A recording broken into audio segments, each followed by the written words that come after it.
what I want to do on this is I'm just going to go to a monthly chart and just kind of analyze some stuff.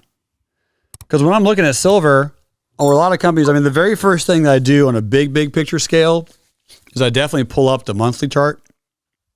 Just go ahead and kind of have some lines in here. And as I'm looking at this, I just like to analyze just the patterns. Because again, on a monthly scale, you might not get as overwhelmed by stuff. This is a great chart for some of my newer traders. So for some of my newer traders, just looking at this chart is really clean because there's a lot of intrigue here. So I'm going to draw this support resistance line, and I'm going to draw a demand line here. Now, here's an interesting question. And again, without getting too complicated, this green line represents a demand zone. This is where people, demand the stock. They want to buy it. They think it's a great price. And this up here is where you have supply. You have tons and tons and tons of supply. Would it have made sense back in 2020? I mean, could you have come up with a plan to have bought First Majestic Silver down here at $5? Let's just start there. For my newer traders who typed in a 1, yes or no, would that have made sense?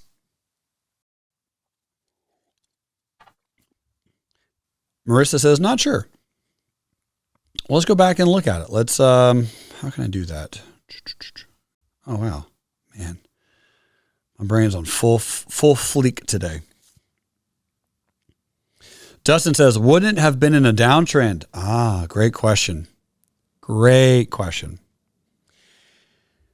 And that is a very unique question because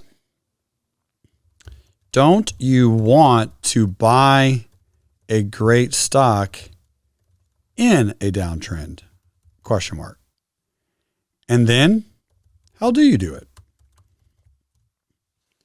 Because if you're buying at Google and Amazon and Apple, you want to buy it as low as humanly possible, right?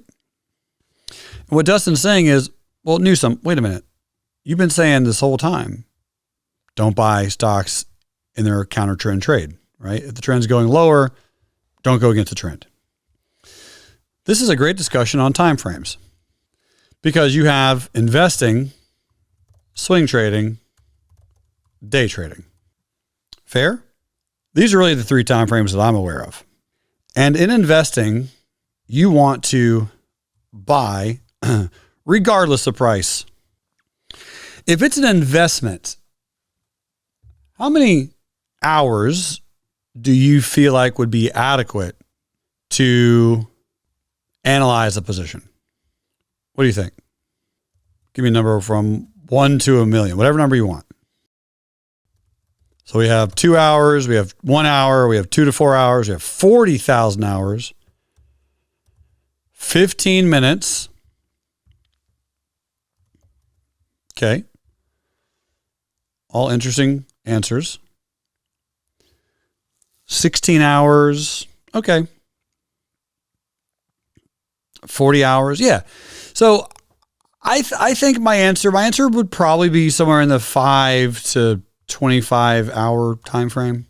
This is not studying the chart, by the way. This is analysis, reading, studying, YouTube videos, 10Ks, financial filings, right? This is your 5 to 25 hours. My boy Yates, who's a great investor, him and I do tons and tons of projects together, hundreds and hundreds. We're actually coming up on millions of dollars of investments together.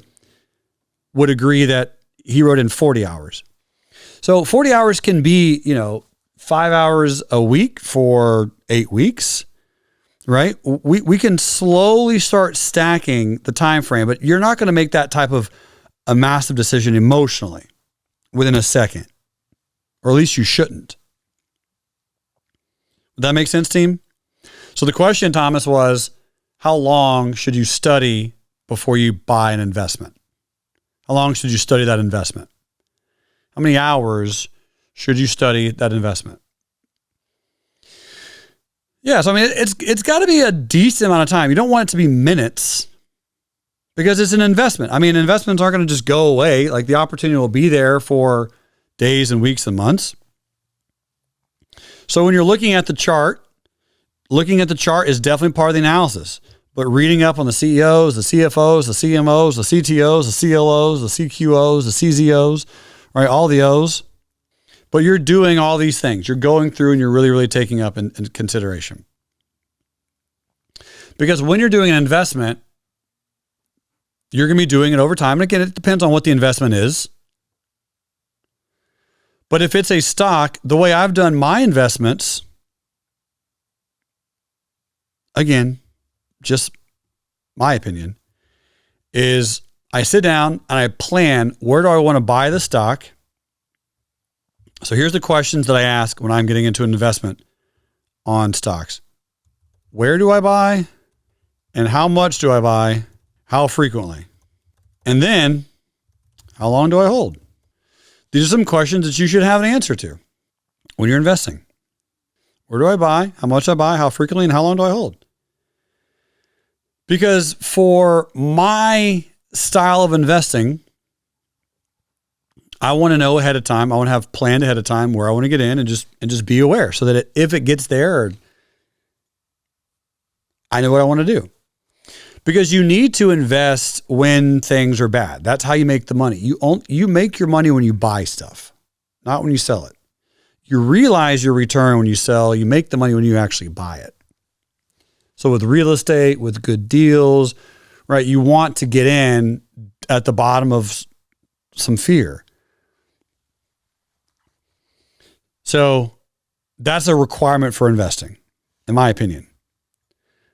A swing trade is a multiple weeks, maybe months, and day trading is that day. This is irrelevant. I don't look at this for any period of time. I study this for minutes and I'll get into a trade. Swing trading, same. Minutes and I'll get into the trade. And the way I've made my money is it's stacked just like this as well. My day trading and swing trading hopefully pay bills, create cash flow so that I can invest into other things longer. If you do it right, you should make most of your money from investing. And the day trading and swing trading is it brings in a little bit of cash flow. It pays you to be in front of the computer. It pays for your habit. You bring in some income. You get excited. You know, it helps you with just general bills and general cash coming into your life because cash flow is king, but you're going to make your money on the investings. So here's a question, Dustin. If you invest while the stock is in a downtrend, would this question become longer or shorter? And generally the answer is it's going to be longer because if you know that you have to hold a position for quite a while because it's in a downtrend, you're like, well, I'm going to have to hold this for a bit, but it's a really good investment. I feel like it's a good investment. I feel like I'm going to get in. Now, what's interesting about this particular trade on AG versus Majestic Silver is we can look in the past and we can see how well the stock has interacted with this price. So the last time it came to this price, it took a year before it rampaged, took a year before it rampaged. So you would assume, okay, I'm going to buy here and I'm going to buy over a few weeks and a few months and a few days. And I'm going to expect at least a year before I get my results because you're able to look at the chart and you're able to identify that.